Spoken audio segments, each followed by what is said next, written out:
Defence academy में आप लोग का स्वागत है। और जो रोशन सर के द्वारा बिहार दरोगा फ्री के लिए जो सेट चलाया जा रहा है 8 से 10, तो इनका फ़ी आपको ऑफलाइन 200 है, ऑनलाइन आपको 100 रुपया है। तो मैं इस सेट को डेली कराने वाले हैं। तो जो सेट सप्ताह में सर के द्वारा 3 दिन ही होता है, तो जो 3 दिन होता है उस सेट को मैंने फ्री इस यूट्यूब चैनल पे डेली लाएंगे। तो आप लोग इसको देखिएगा, बहुत ही अच्छा डिस्कशन रहेगा। जितना सर आपको क्लास में डिस्कशन करवाते हैं उतना मैं भी इस वीडियो में आपको डिस्कशन कराने वाले हैं। तो आइए, पहला क्वेश्चन क्या बोल रहा है। पहला क्वेश्चन है, निम्न में किस विधेयक को संसद में प्रस्तुत करने के पहले राष्ट्रपति की पुनरानुमति की आवश्यकता होती है। धन विधेयक, हाँ होती है। किसी नए राज्य का निर्माण या वर्तमान राज्य के क्षेत्र, सीमा या नाम में परिवर्तन करने वाले विधेयक, हाँ होता है। भूमि अधिग्रहण से संबंधित विधेयक, हाँ होता है। कराधान से संबंधित विधेयक जिससे राज्य का हित प्रभावित होता है, हाँ होता है। तो इसका आंसर हो जाएगा आपको इनमें से सभी, ऑप्शन नंबर डी। तो आगे आइए, क्वेश्चन नंबर 2। वर्ष 1800 में स्थापित फोर्ट विलियम कॉलेज की स्थापना का संबंध निम्नलिखित में से किससे था। तो फोर्ट विलियम कॉलेज की बात की जाए तो फोर्ट विलियम कॉलेज की स्थापना कलकत्ता में किया गया। आपको कलकत्ता में किया गया, इसका था लॉर्ड वेलेस्ली के द्वारा। और लॉर्ड वेलेस्ली का शासनकाल है 1798 से 1805। तो इन्हीं के बीच 1800 ईस्वी में आपको स्थापित किया गया है फोर्ट विलियम कॉलेज, वह कलकत्ता में है। तो इसका संबंध किससे था। तो इसका संबंध आपको था प्रशासन में नए अधिकारियों के प्रशिक्षण से था। इसका ऑप्शन हो जाएगा ए। तो आइए आप देखते हैं ऑप्शन क्वेश्चन नंबर 3। किस मुगल बादशाह के विरुद्ध जौनपुर से फतवा जारी हुआ था। तो इसका आंसर हो जाएगा आपको अकबर। क्या होगा, अकबर हो जाएगा। तो आइए अगला चौथा क्वेश्चन है, अस्थाई बंदोबस्त लागू होने के बाद किसानों की दयनीय दशा पर किसने कहा कि सारा बंगाल एक जंगल में बदल गया जिसमें केवल वनचर रहते हैं। यह कथन आपको लॉर्ड कॉर्नवालिस का था। लॉर्ड कॉर्नवालिस की बात की जाए तो लॉर्ड कॉर्नवालिस का शासनकाल आपको 1786 रहा है। तो इसी के बीच अस्थाई बंदोबस्त बंगाल के क्षेत्र में 1793 ईस्वी में लॉर्ड कॉर्नवालिस के द्वारा लागू किया गया है। और यह कथन किसने कहा था कि अस्थाई बंदोबस्त लागू होने के बाद किसानों की दयनीय दशा पर किसने कहा था कि सारा बंगाल एक जंगल में बदल गया है जिसमें केवल वनचर रहते हैं। इसका आंसर होगा ए, लॉर्ड कॉर्नवालिस। तो आइए अगला क्वेश्चन है, हिमालय पर्वत श्रृंखला की किन 2 श्रेणियों के बीच सिंधु नदी प्रवाहित होती है। तो इसका आंसर हो जाएगा आपको बी। क्या होगा, बी होगा, लद्दाख और जोस्कर के बीच। और सिंधु नदी की बात की जाए तो सिंधु नदी का उद्गम आपको तिब्बत के सिंघी खमनाथ हिमनद से निकलती है। तो आइए, अब छठा क्वेश्चन क्या बोल रहा है कि भारतीय राष्ट्रीय कांग्रेस को किसने भीख मांगने वाली संस्था कहा है। भारतीय राष्ट्रीय कांग्रेस को किसने भीख मांगने वाली संस्था कहा है। तो यह कहा गया है आपको अरविंद घोष और बाल गंगाधर तिलक दोनों के द्वारा। लेकिन यहाँ परफेक्ट आंसर होगा आपको बाल गंगाधर तिलक, और रोशन आनंद के द्वारा भी यही आंसर करवाए गए, बाल गंगाधर तिलक। अगला क्वेश्चन है, काकतीय वंश का संस्थापक कौन था। तो काकतीय वंश का संस्थापक आपको था वीटा प्रथम था। और अगला क्वेश्चन है कि जनगणना 2011 के अनुसार जनसंख्या घनत्व के आधार पर बढ़ते हुए क्रम में राज्यों को अवस्थित करें। सबसे पहले जानते हैं कि जनसंख्या घनत्व क्या होता है। तो 1 किलो वर्ग क्षेत्रफल के अंदर जितने व्यक्ति निवास करते हैं वही जनसंख्या घनत्व हुआ। तो सबसे कम जनसंख्या घनत्व आपको अरुणाचल प्रदेश में है 17। उसके बाद मिजोरम में आपको है 52। और आपको सिक्किम में है 87। और आपको नागालैंड में है 119। तो इसको सजाइए। सबसे कम कहाँ है? अरुणाचल प्रदेश में, उसके बाद मिजोरम में, उसके बाद सिक्किम में, उसके बाद नागालैंड में। तो 2 1 3 4, 2 1 3 4 ऑप्शन नंबर सी होगा। आइए अगला क्वेश्चन। अगला क्वेश्चन बोल रहा है कि निम्नलिखित में कौन सा कथन गलत है? यह हड़प्पा सभ्यता से क्वेश्चन है। तो ऑप्शन नंबर ए, पर्दा प्रथा एवं वैश्यावृत्ति सैंधव सभ्यता से प्रचलित थी। हाँ थी। और सैंधववासी सूती एवं ऊनी वस्त्रों का प्रयोग करते थे। हाँ करते थे। सिंधु सभ्यता की प्रमुख फसल धान था। ये आपको गलत है। तो इसका आंसर हो जाएगा सी। तो सिंधु सभ्यता के प्रमुख फसल आपको गेहूं और जौ थे। गेहूं और जौ थे। और मानव के द्वारा प्रयोग किया गया प्रथम फसल जौ ही है। तो इसका आंसर होगा सी। अब अगला क्वेश्चन देखते हैं। क्वेश्चन नंबर 10 होगा, सभी राज्यों के लिए उच्च न्यायालय की व्यवस्था होगी संविधान के किस अनुच्छेद में वर्णित है? सभी राज्यों में एक हाईकोर्ट होगा। इसका गठन आपको, इसका जिक्र आपको संविधान के अनुच्छेद 214 में कहा गया। और प्रत्येक राज्य में जो हाईकोर्ट है इसका जिक्र अनुच्छेद 214 में, और हाईकोर्ट का गठन अनुच्छेद 216 के तहत होता है। और तो ऑप्शन में है अनुच्छेद 213। 213 में है राज्यपाल का अध्यादेश, राज्यपाल का अध्यादेश। और अनुच्छेद 223 में है आपको कार्यवाहक न्यायाधीश, उच्च न्यायालय में कार्यवाहक न्यायाधीश। और ऑप्शन डी में है अनुच्छेद 226। तो इसमें है अगर किसी व्यक्ति को मौलिक अधिकार हनन होता है तो अनुच्छेद 226 के तहत हाईकोर्ट जा सकता है। और अगला क्वेश्चन है कि निम्नलिखित में कौन सा कथन गलत है? तो ऑप्शन ए, 3 प्रधानमंत्रियों की मृत्यु उनकी पदावधि के दौरान हुई थी। हाँ हुई थी। प्रथम था पंडित जवाहरलाल नेहरू, और आपको लाल बहादुर शास्त्री और इंदिरा गांधी। ये 3 ऐसे प्रधानमंत्री थे जिनका निधन आपको अपनी कार्यकाल के दौरान हो गया था। और ऑप्शन नंबर बी क्या है कि मोरारजी देसाई सबसे अधिक उम्र के प्रधानमंत्री बने थे। हाँ सही है। मोरारजी देसाई सबसे अधिक उम्र के प्रधानमंत्री बने थे आपको 80 वर्ष की अवस्था में। कितनी वर्ष की अवस्था में? 80 वर्ष की अवस्था में। और सबसे युवा प्रधानमंत्री आपको राजीव गांधी है। युवा प्रधानमंत्री राजीव गांधी है।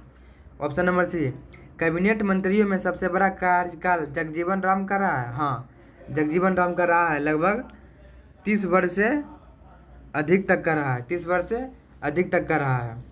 तो ए बी सी सही है। तो गलत क्या होगा? डी। बोल रहा है क्या? मंत्रिमंडल सचिवालय का प्रशासनिक प्रमुख प्रधानमंत्री होता है। गलत। मंत्रिमंडल सचिवालय का प्रशासनिक प्रमुख आपको होता है कैबिनेट सचिव होता है। कौन होता है? कैबिनेट सचिव। इसका आंसर हो जाएगा डी।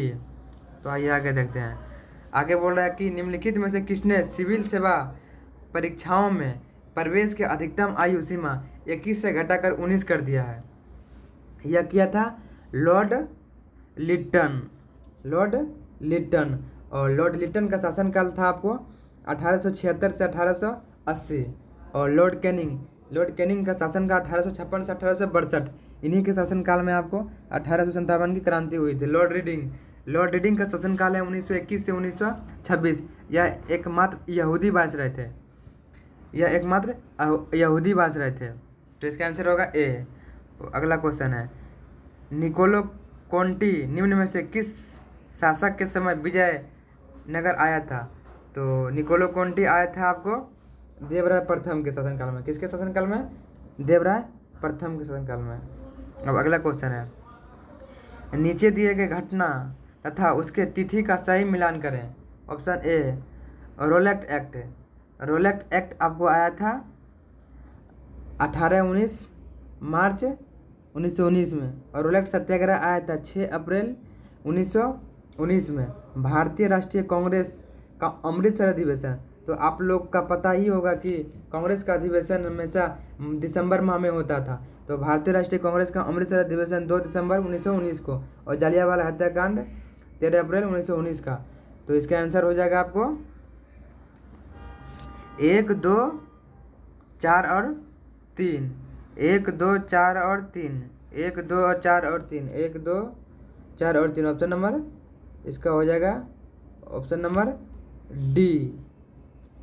तो आगे आइए देखते हैं क्वेश्चन नंबर 15। सूची 1 को सूची 2 से मिलाएं और सुमेलिखित कीजिए और नीचे दिए गए कूट को सही उत्तर का चयन कीजिए। सूची ए में खनन क्षेत्र है, सूची 2 में खनिज है। तो सूची ए में बोल रहा है गुरु महिसानी। गुरु महिसानी आपको उड़ीसा में है और यह लो एक्स के लिए प्रसिद्ध है। तलचर भी उड़ीसा में है, यह आपको कोयला के लिए प्रसिद्ध है। जादूगोड़ा यूरेनियम के लिए प्रसिद्ध है, वो आपके झारखंड में। जावर राजस्थान में है, जस्ता के लिए प्रसिद्ध है। तो आंसर हो जाएगा आपको 3 4 2 1, 3 4 2 1, ऑप्शन नंबर सी इसका आंसर हो जाएगा। ऑप्शन नंबर सी हो जाएगा। तो आइए अगला क्वेश्चन है कि निम्नलिखित में कौन होम रूल लिंग की स्थापना से संबंधित नहीं था। तो होम रूल लिंग की बात की जाए तो इसकी स्थापना आपको 1916 ईस्वी में बाल गंगाधर तिलक और एनी बेसेंट के द्वारा किया गया और इससे बाद में इससे जुड़ा था सुब्रमण्यम अय्यर भी। तो इसमें बोल रहा है होम रूल लिंग की स्थापना से संबंधित नहीं था, तो यह हो जाएगा टी.एस. आलकात। तो भारतीय उच्चायुक्त के पद का किस अधिनियम से सृजन हुआ था। तो भारतीय उच्चायुक्त के पद का सृजन आपका हुआ था भारत शासन अधिनियम 1919। भारत शासन अधिनियम 1919।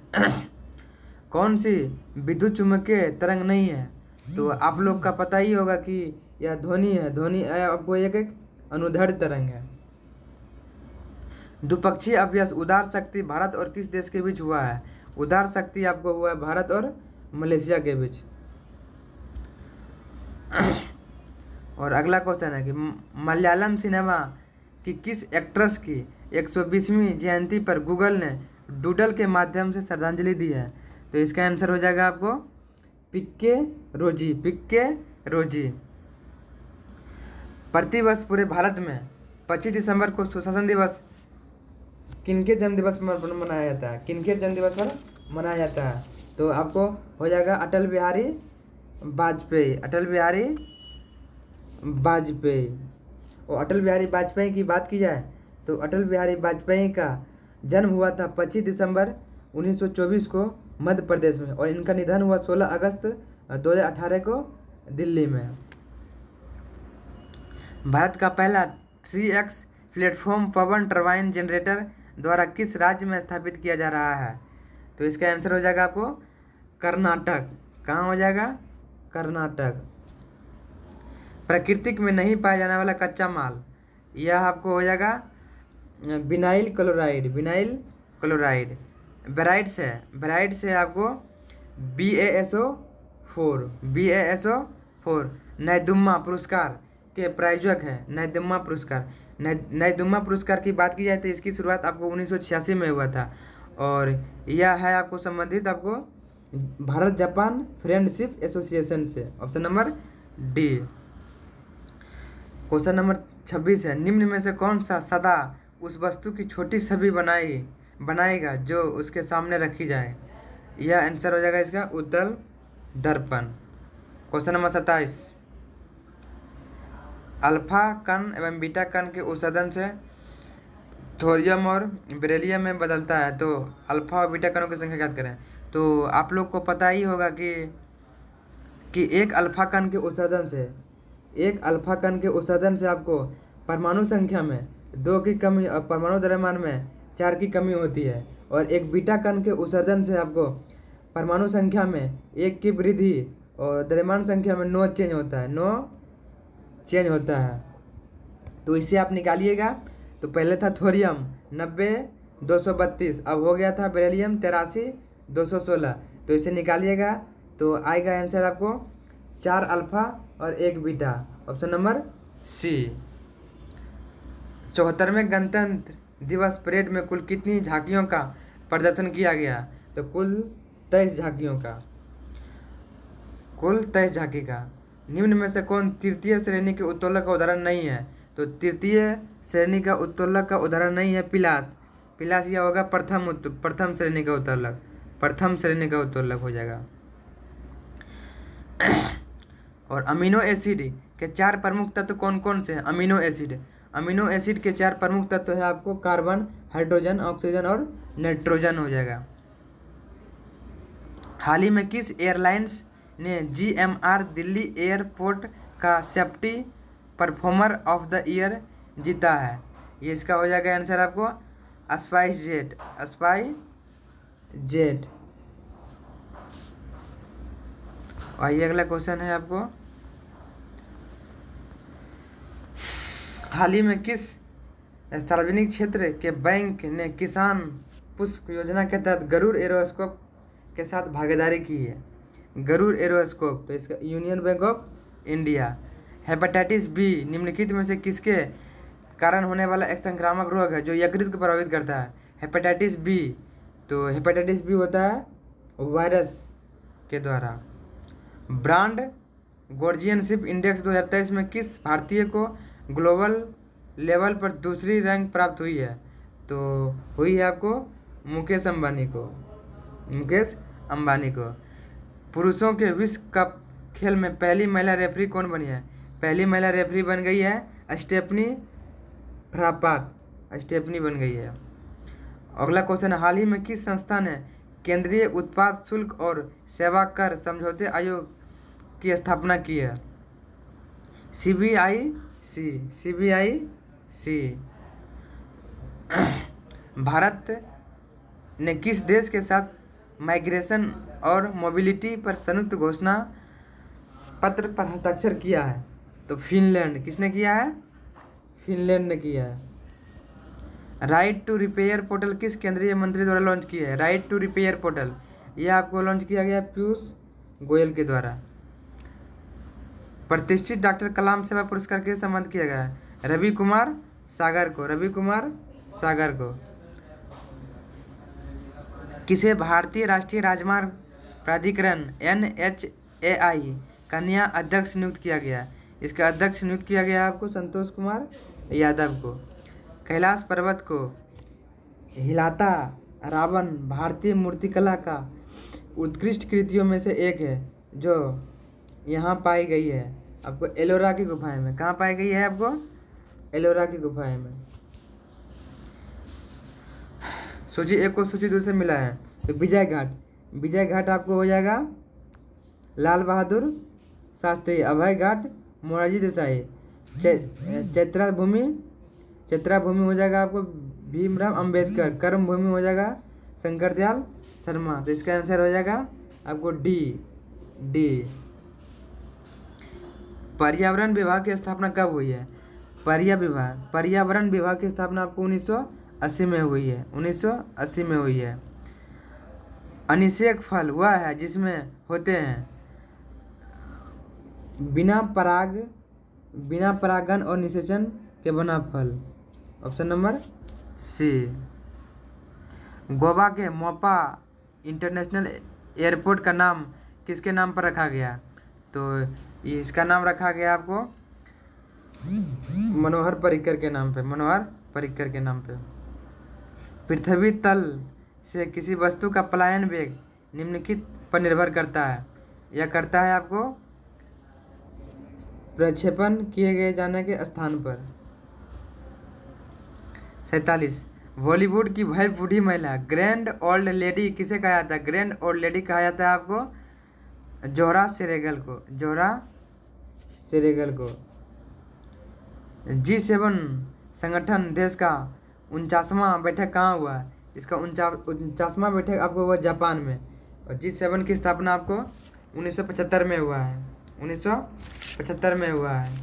और इसमें 7 सदस्य देश हैं। यजुर्वेद की किस शाखा को शुक्ल यजुर्वेद के नाम से जाना गया है? वाज स्नेही। Option number C. आगार प्राप्त किया जाता है। आगार प्राप्त किया जाता है आपको जिगार्टिना से, जिलीडियम से, ग्रेसिलेरिया से। इनमें से सभी, इनका आंसर हो जाएगा इनमें से सभी। मछली वर्ग की पहचान किस अंग से होती है? मछली वर्ग की पहचान आपको होती है इनमें से सभी से। सौरमंडल का हीलियोसेंट्रिक मॉडल सर्वप्रथम किसने किसके द्वारा प्रस्तुत किया गया था? तो आपको प्रस्तुत किया गया था निकोलस कोपरनिकस के द्वारा। Option number D. रेल मंत्रालय के स्टेशन पुनर्विकास अभियान के तहत घोषित नई योजना का नाम क्या है? नई योजना का नाम आपको है अमृत धारा स्टेशन योजना। अमृत धारा स्टेशन योजना। योकोहामा रणनीति निम्नलिखित में से किससे संबंधित है? यह आपको संबंधित है आपदा प्रबंधन से। आपदा प्रबंधन से। अफ्रीका के उष्णकटिबंधीय घास के मैदान को किस नाम से जाना गया है? जाना गया आपको सवाना। पेरिज उत्तरी America, stapes Europe, downs Australia. Downs Australia. भारतीय नौसेना द्वारा लॉन्च किए गए anti submarine warfare shallow water craft project के पहले जहाज का नाम क्या है? पहले जहाज का नाम है आपको INS अर्नाला। INS अर्नाला। चलवासी पशुचरण पद्धति भारत के किन राज्यों में प्रचलित है? आपको इसका आंसर हो जाएगा राजस्थान। राजस्थान। भूकंप की संवेदना ग्रहण करने वाला अंग क्या है? तालुओं की त्वचा। तालुओं की त्वचा। Option number C. और रक्त में पाया जाने वाला डैश शरीर में ऑक्सीजन परिवहन के लिए जिम्मेवार होता है? तो होता है आपको RBC, लाल रक्त कण। भारत में नैनो मिशन की शुरुआत कब हुई है? भारत में नैनो मिशन की शुरुआत आपको 2007 में हुई है। Option number C. और आगे है अल्प विकसित अर्थव्यवस्था की सामान्य विशेषताएं होती है प्रति व्यक्ति निम्न आय, पूंजी निर्माण की निम्न दर, जनसंख्या दबाव। आपको होती है इनमें से सभी। आप शादी शैलियों के लिए निम्नलिखित में से कौन सा आपको कथन असत्य है? कौन सा कथन असत्य है? ये वे शैलें हैं जिसकी संरचना ताप तथा दाब पर निर्भर करती है। हाँ, करती है। ये शैलें अक्रिस्टलीय है। ये शैलें स्तरों में निक्षेपित है। हाँ, ये शैलें जल में नहीं निर्मित होती है। यही गलत है। Option number D. किसी अर्थव्यवस्था में क्षेत्रों को सार्वजनिक और निजी में किस आधार पर वर्गीकृत किया जा सकता है? तो सार्वजनिक क्षेत्र जिसका सरकार का हक होता है, निजी के प्राइवेट व्यक्ति का अर्थ होता है। तो इसका जो वर्गीकृत किया गया है वह उद्यमों के स्वामित्व पर। निम्नलिखित किस स्थल से 11 समाधानों तथा 8 चूल्हों के अवशेष मिले हैं? यह मिले हैं आपको सराय नहर से। सराय नहर से। यह कहाँ है? उत्तर प्रदेश में है। उत्तर प्रदेश में है। औषधि जनक पादपनीय अंगों का अध्ययन कहलाता है फार्मेकोलॉजी। फार्मेकोलॉजी कहलाता है। Option number B. गैर निष्पादनीय परिसंपत्तियां से संबंधित निम्न में से कौन सा कथन सत्य है? किसी वित्तीय वर्ष में ब्याज का भुगतान 365 दिन से अधिक रोका जाए। हाँ, सही है। किसी वित्तीय वर्ष में मूलधन का भुगतान 180 दिन से अधिक रोका जाए। हाँ, ये भी सही है। ऑप्शन नंबर डी होगा। दोनों सही है। निम्नलिखित में कौन सा विषय पंचायती राज संस्थानों की शक्तियों के अंतर्गत नहीं आता है? भूमि सुधार का क्रियान्वयन आता है, न्यायिक पुनर्विलोकन यह नहीं आता है। बात बाकी ऑप्शन नंबर सी और डी आता है। स्वराज आम जनता के लिए होना चाहिए। स्वराज आम जनता के लिए होना चाहिए, केवल खास वर्गों के लिए नहीं। यह कथन किसका है? यह कथन आपको है श्री राजगोपालाचार्य, चक्रवर्ती राजगोपालाचार्य। भारत और बांग्लादेश के मध्य स्थित मैत्री सेतु का निर्माण किस नदी पर किया गया है? आपको किया गया है फेनी नदी पर। फेनी नदी पर। राष्ट्रीय आय से संबंधित हिंदू वृद्धि दर की अवधारणा किसने प्रस्तुत किया? यह आपको किया है प्रोफेसर राजकृष्णा। निम्नलिखित में से किसने संश्लेषण के लिए कोलेस्ट्रॉल आवश्यक होता है? कोलेस्ट्रॉल आवश्यक होता है। तो इसका आंसर हो जाएगा आपको बी। एस्ट्राडियोल। एस्ट्राडियोल। निम्नलिखित में से किस देश से विषुवत रेखा नहीं गुजरती है? तो विषुवत रेखा कई सारे देशों से गुजरती है। तो इक्वाडोर, केन्या, इंडोनेशिया से गुजरती है, जबकि ये अर्जेंटीना से गुजरती नहीं है। ऑप्शन नंबर डी हो जाएगा। तो विषुवत रेखा पे स्थित देश का ट्रिक है इबाको गया काका कैसा माई किसान।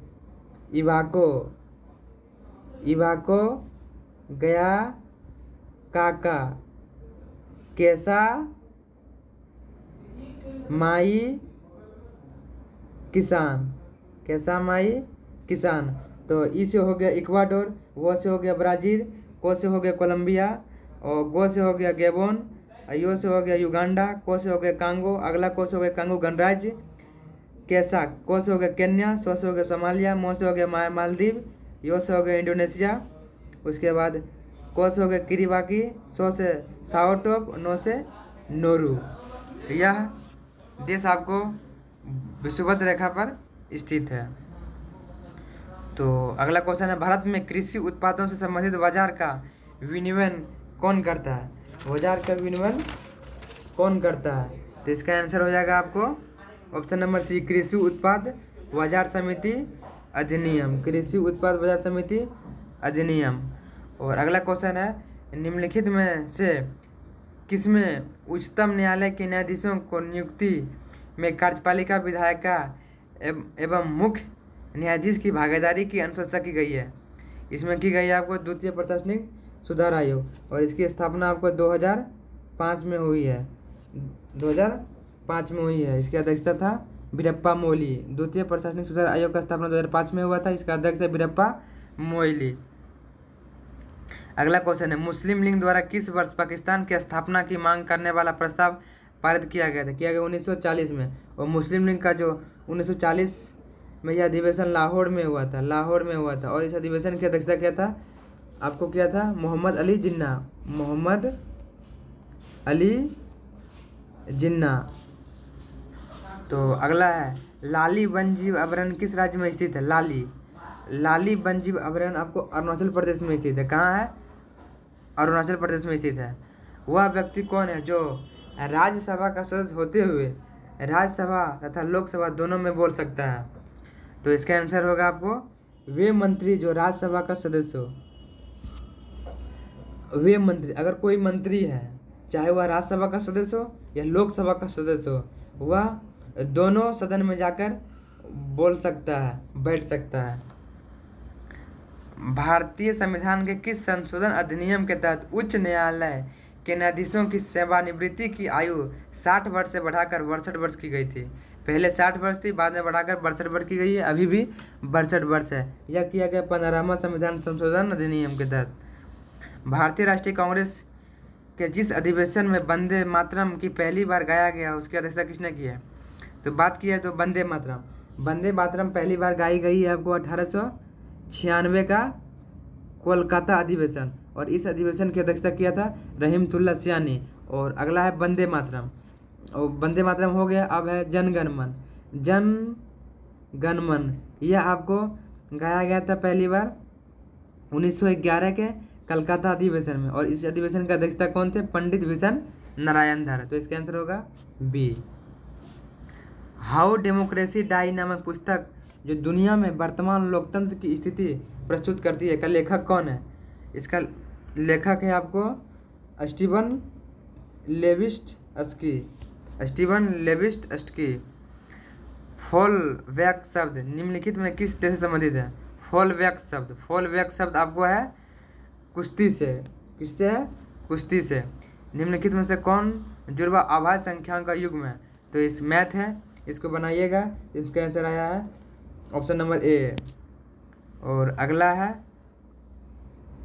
मैथ है, तो इसका आंसर नंबर हो जाएगा डी 10%। और अगला है, इसका आंसर हो जाएगा 30। और इसका आंसर हो जाएगा, ये भी मैथ है, बनाइएगा।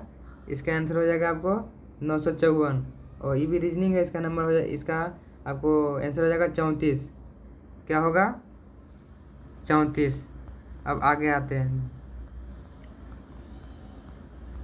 निम्नलिखित घटनाओं को उनके प्रारंभ के कालानुक्रम में व्यवस्थित करें और नीचे दिए कोटे पर सही होता है। वन्यजीव संरक्षण अधिनियम यह आया था आपको 1972 में। जैव विविधता अधिनियम आया था 2002 में। प्रोजेक्ट टाइगर 1 अप्रैल 1973 को आया था। प्रोजेक्ट हाथी 1992 में आया था। तो कालानुक्रम में सजाने के लिए बोल रहा है, तो पहले हो जाएगा 1972 1, उसके बाद हो जाएगा 1973 3 1 3, उसके बाद हो जाएगा डी 1992, उसके बाद हो जाएगा 2, जब विविधता अधिनियम 2002। तो इसका आंसर हो जाएगा बी 1 3 4 2।